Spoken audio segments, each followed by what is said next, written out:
Bonjour à tous, bienvenue pour la quotidienne du 22 mars. Au sommaire aujourd'hui, des commerçants unis pour Roll, des nouvelles d'Aquatic Club et enfin un livre, celui de Christophe Vallard, L'enfant chocolatine. De ton côté, Alexandre, où est-ce que tu nous emmènes aujourd'hui ? Salut Andrea, eh bien, je suis sur le parking Pertan à Nyon. Tu vois derrière moi ce bus. Eh bien, les Nyonnais et les Nyonnaises vont peut-être se poser la question puisqu'il est là pendant 3 jours. Mais qu'est-ce que c'est ce bus avec marqué Unisanté devant ? Eh bien, c'est un bus qui sert à dépister les maladies cardiovasculaires. On le visitera du coup et puis on expliquera qu'est-ce qu'on y fait dans ce bus et comment se faire dépister. Donc à tout à l'heure. À tout à l'heure, Alexandre, merci beaucoup. À Roll, un collectif veut dynamiser le commerce local sous le nom de Commerçants Unis pour Roll. Une trentaine de commerçants se sont unis. Ils proposeront une série d'activités, notamment à Pâques, du 1er au 15 avril. Aujourd'hui sont avec nous 2 membres, Stéphania Martineau, Stéphanie Anselmo-Kounz. Bonjour mesdames, merci beaucoup d'être avec nous. Alors c'est un collectif qui est né en 2020. Aujourd'hui, le collectif s'est aussi agrandi, mais qui compose ce collectif ? Alors nous sommes différents commerçants de Roll. Initialement, nous étions que 6 commerçants en 2020.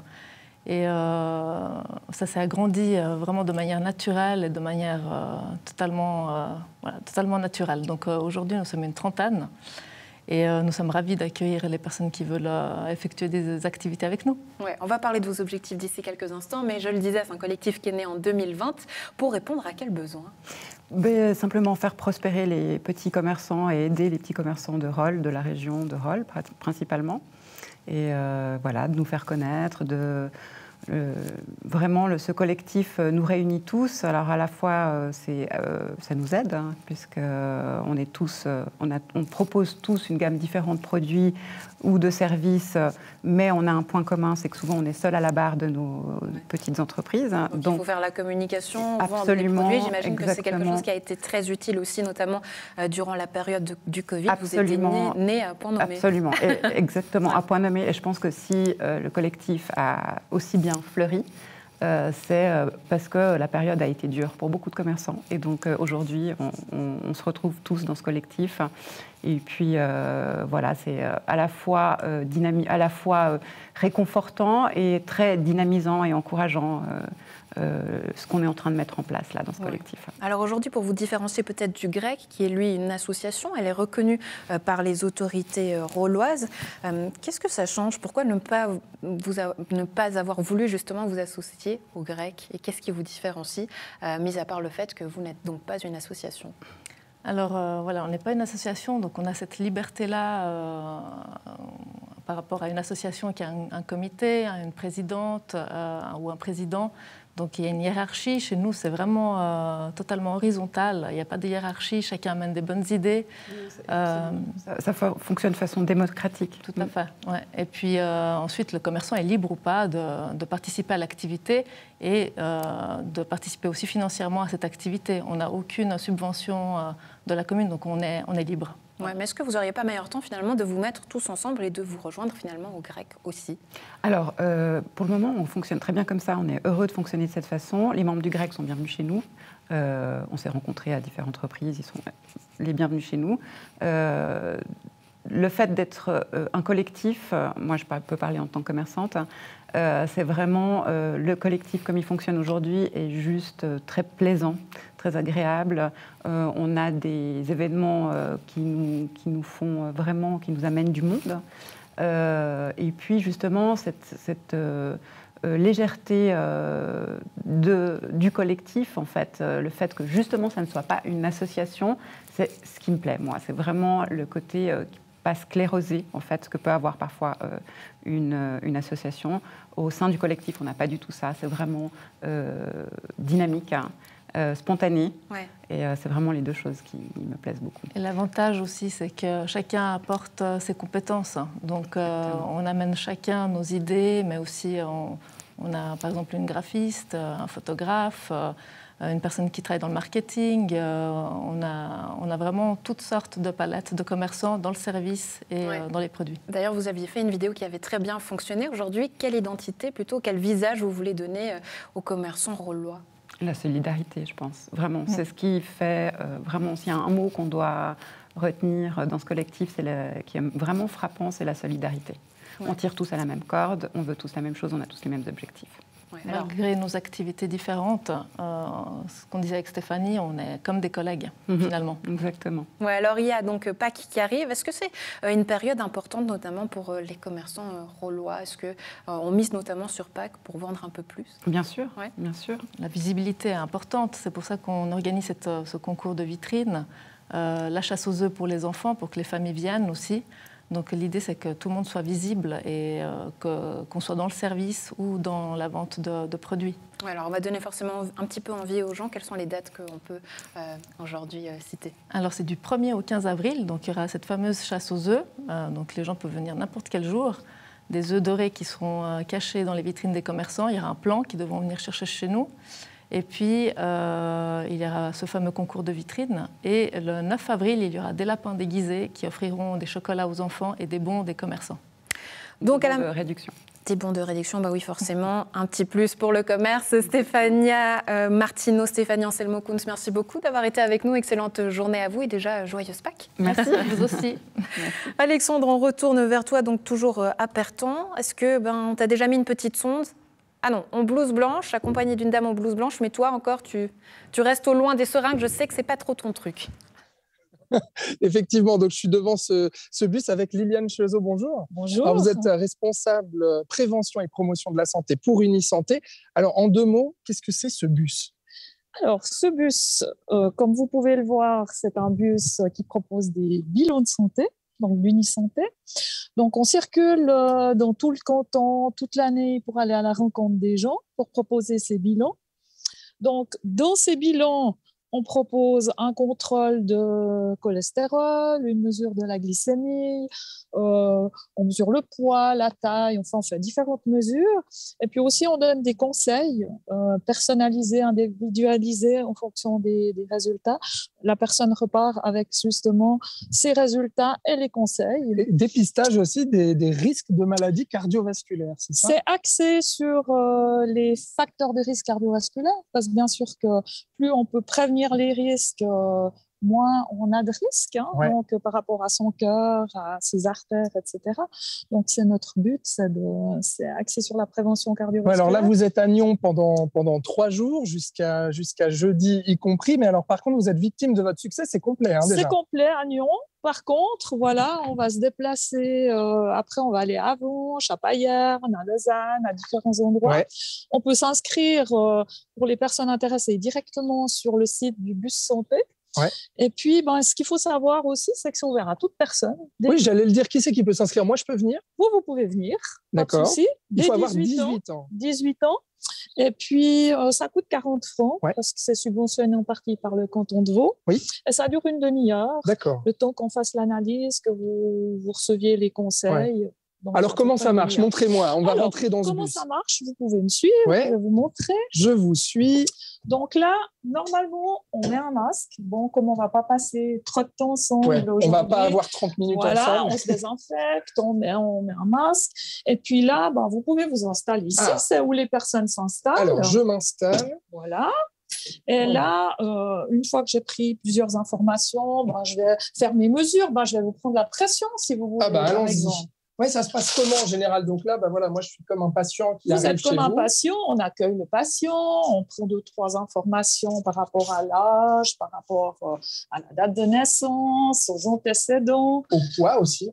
Le poids, je vais le faire après à la personne. Le poids, vous voyez, il y a une balance, il y a une toise, il y a tout ce qu'il faut. Analyse de sang aussi. Alors, je prends quelques gouttes de sang au bout du doigt pour faire une analyse. J'ai tout ce qu'il faut. Centrifugeuse, appareil de labo, c'est un petit laboratoire où je fais tout.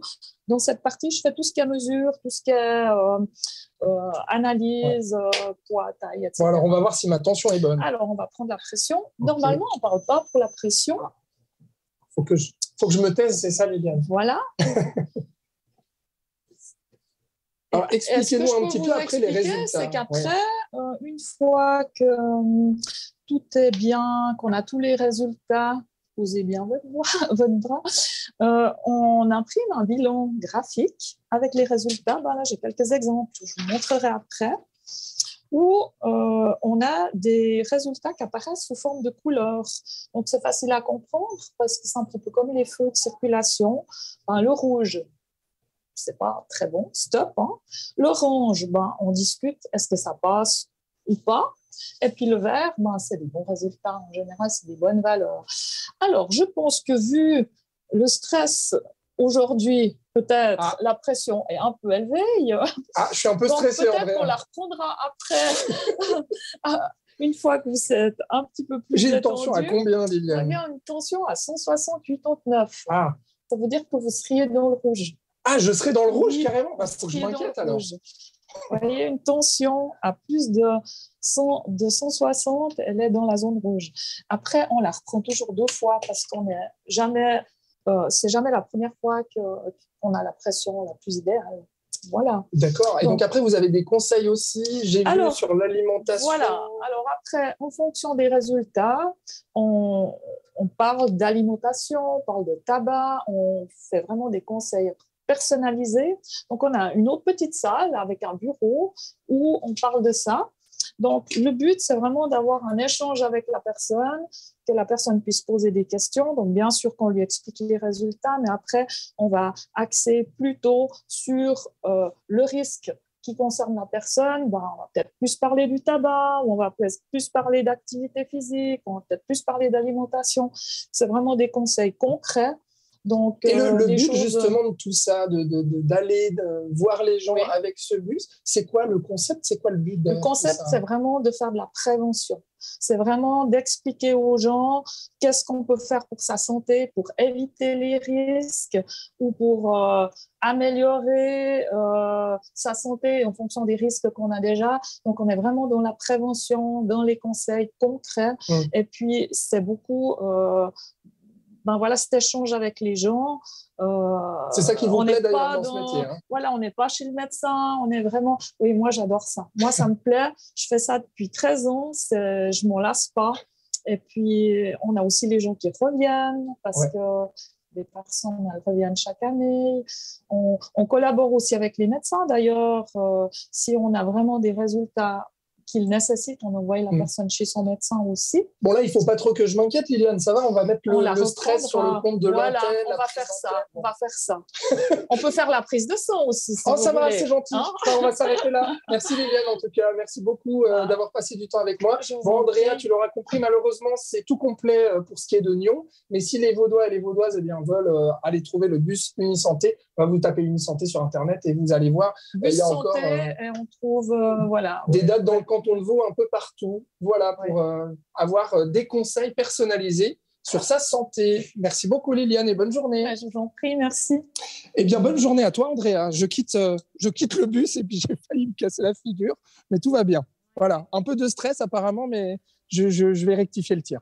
C'est ça, j'allais dire Alexandre, tu es trop stressé, donc zen, quelques petites respirations et tu reviens vers moi, mais tranquille, hein, prends soin de toi. À tout de suite.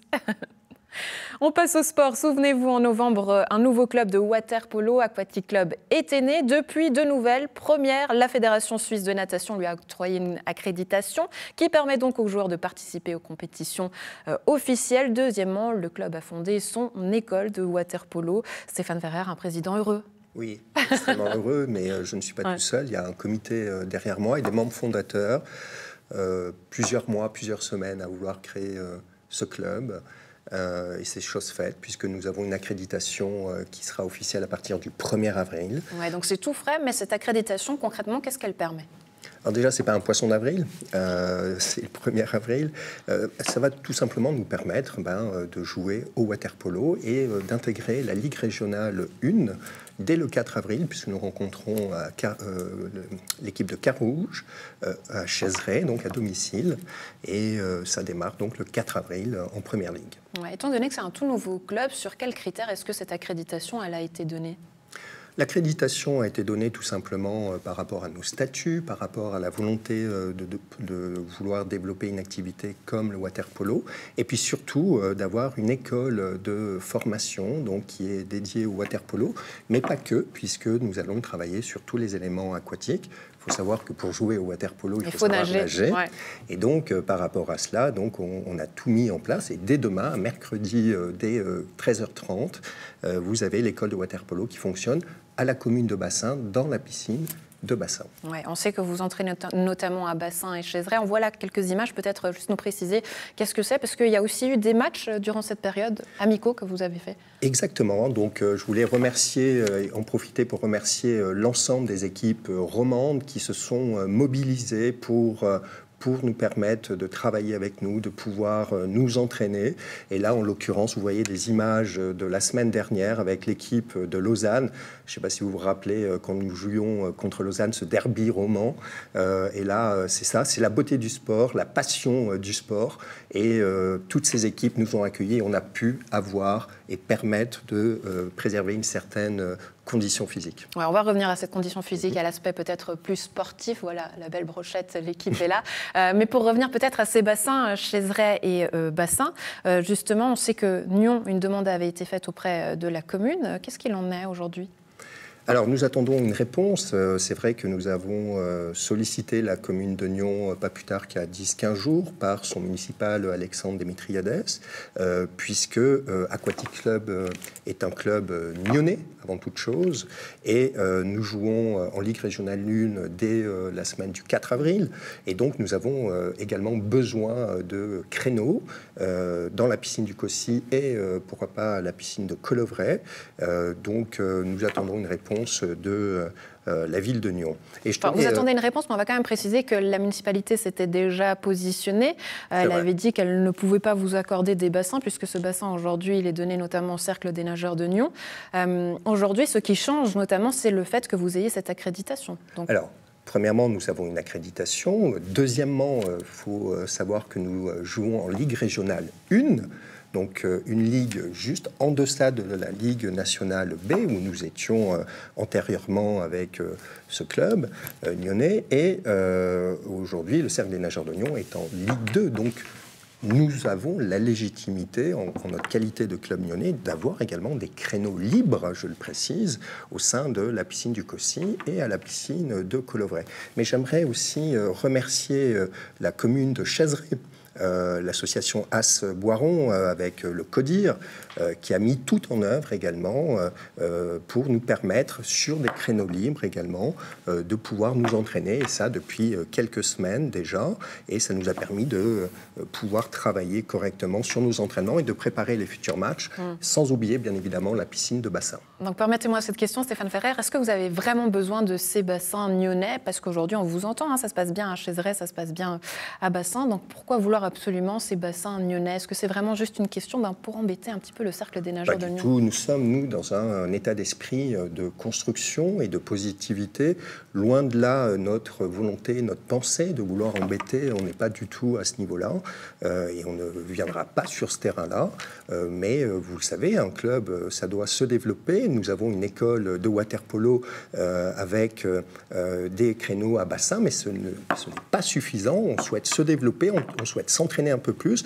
Et bien évidemment, comme je l'avais avec mes collègues de l'époque construit toute la section water-polo du Cercle des nageurs de Nyon, je vous rappelle quand même qu'il y a plus de 20 ans, quand je suis arrivé, il y avait une seule équipe. Quand j'en suis parti, il y en avait 9. Ces mêmes personnes nous ont suivis sur Aquatics Club. Mais aujourd'hui, nous avons la légitimité absolue de pouvoir jouer à Nyon également, ne serait-ce que pour nos enfants et pour nos joueurs de Ligue nationale à l'époque. Pour un accès plus facilité, aussi plus proche, j'imagine. C'est un service citoyen. Ouais. C'est un service citoyen. On va revenir à l'aspect compétition et sportif que vous citiez tout à l'heure, puisque voilà, il y a ce match déjà le 4 avril à Carouge, des matchs qui ont déjà eu lieu contre Carouge, mais à Chézeray. À Chézeray, la piscine de Chézeray. Sur quels aspects il faut maintenant travailler en termes sportifs?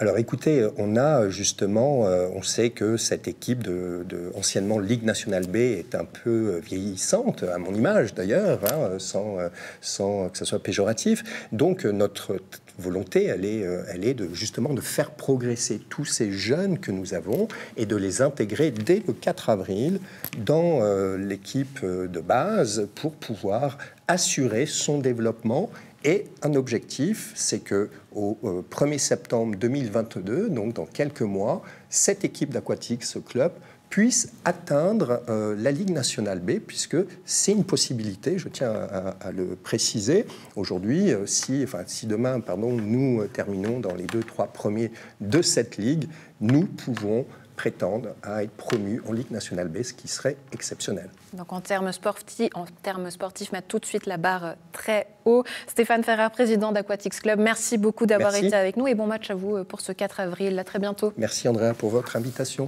Avec plaisir. On passe à la culture avec l'enfant chocolatine du Glandois Christophe Vallard. Avant de le recevoir sur ce plateau, je vous propose qu'on se mette tout de suite dans l'ambiance du livre avec quelques images.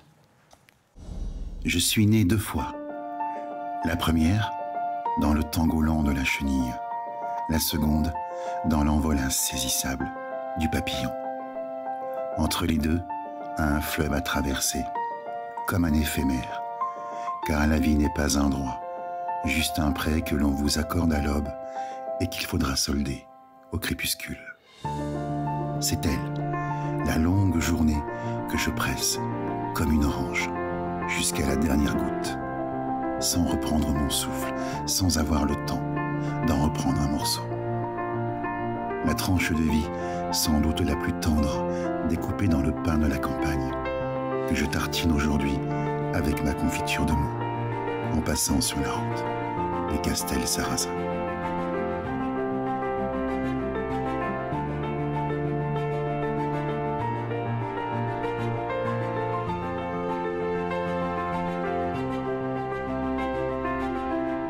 Christophe Vallard, bonjour. Merci beaucoup d'être avec nous. Vous êtes travailleur social à Nyon. L'envie d'écrire ce livre, comment vous est-elle venue ?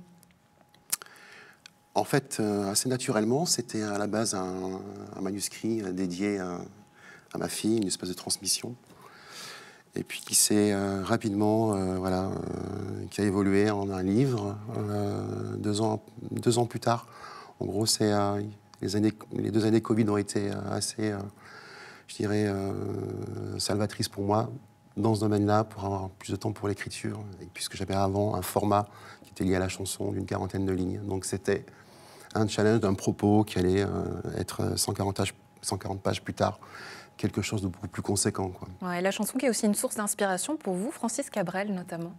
Oui, parce que je viens d'un endroit, nous sommes des voisins, et dans le sud-ouest de la France, une très belle ville qui s'appelle Castels Sarrazin. Et donc moi j'ai grandi évidemment avec la culture de Francis Cabrel, avec cette faculté à avoir une façon métaphorique de présenter les choses, d'avoir des mots qui sont vissés. Donc je me suis forgé à cette écriture. C'est une métaphore, une poésie qu'on ressent beaucoup dans votre livre, quelque chose de très presque poétique. Pourquoi ? Je pense qu'il y a le côté musicien aussi. La musicalité des mots fait que j'ai aussi fait un transfert, peut-être aussi, du musicien à l'écrivain. Et puis aussi, il y a ma culture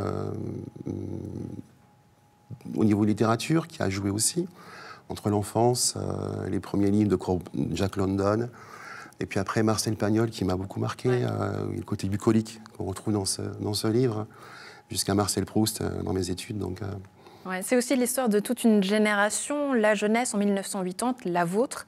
Qu'est-ce qu'il raconte, cet ouvrage, L'enfant chocolatine, aussi une autobiographie? Qu'est-ce qu'il raconte de vous? En fait, les années 80 en France, c'était une France qui réussissait, qui était belle. Moi, j'avais 12 ans en 83. Donc c'était la France de Michel Platini, celle de Jean-Jacques Goldman, celle de Coluche. Donc quand on a 12 ans et qu'on a ces grands personnages autour de soi pour grandir, c'est une belle construction. C'est une France socialiste qui va très bien avec François Mitterrand. Qui a, on a eu des années extraordinaires. Et puis en même temps... Est-ce que c'est du coup une forme de nostalgie de cette période-là, de l'âge d'or français? Je ne pense pas que ce soit de la nostalgie, c'est plus que j'ai... On doit être quelques milliers, je pense, avoir eu une enfance dans les années 80 qui peut ressembler à l'enfant chocolatine. Donc elle est assez universelle, en fait. Elle va aux 4 coins de la planète. Ouais, j'imagine que c'est aussi la volonté peut-être de transmettre ça à votre fille. Vous le disiez, le fait de raconter une France à une autre génération. Pourquoi ne pas avoir voulu parler aussi de chez nous, nos terres, puisque vous vivez à Gland, vous travaillez à Nyon. Est-ce que ça, ce serait peut-être l'idée d'en faire d'autres projets en écriture? Alors en fait, c'était à la base, oui, alors le projet manuscrit était évidemment la source première. Le livre est arrivé. Je suis en Suisse depuis 2010, donc j'ai toujours vécu à Gland. Donc évidemment qu'il fallait faire traverser la frontière à ce livre. Évidemment qu'il y aura une suite, mais on va faire un bond de 12 ans à 17 ans, puisqu'avec les éditions Baudelaire, on a fait ce pari-là. Et puis ensuite, c'est peut-être encore un peu juste pour ma fille, pour mettre le nez dedans, mais je pense que... Est-ce qu'elle l'a lu? Alors, elle ne l'a pas encore lu, non. Elle a suivi le côté laboratoire du livre, mais elle a 14 ans, donc autant il y a des pages qui peuvent lui correspondre, autant je pense qu'il faut attendre de grandir un petit peu pour comprendre qui était plus son père, et puis ce à quoi aussi je veux l'amener en lui transmettant ça. Ouais, qu'est-ce qu'elle peut apprendre aujourd'hui de son papa, votre fille, en lisant cet ouvrage, pour peut-être lui donner envie, quelques secrets? Mais en fait, qu'il adorait la chocolatine, donc... La chocolatine, déjà là, vous prenez position, hein. Ça plaira pas à tout le monde. C'est du régionalisme ouais. qui se concentre sur le Grand Sud-Ouest, entre l'Aquitaine et l'Occitanie, donc on est quelques millions à avoir cette appellation. Et d'ailleurs, ma fille a grandi avec des chocolatines, donc elle sait de quoi on parle. Mais je pense que c'est pas forcément évident pour elle aussi, parfois, de se rendre compte que son papa écrit, parce qu'on en parle à l'école, etc., ou dans d'autres circonstances. Donc il y a beaucoup de retenue et de discrétion là, concernant par rapport à ça.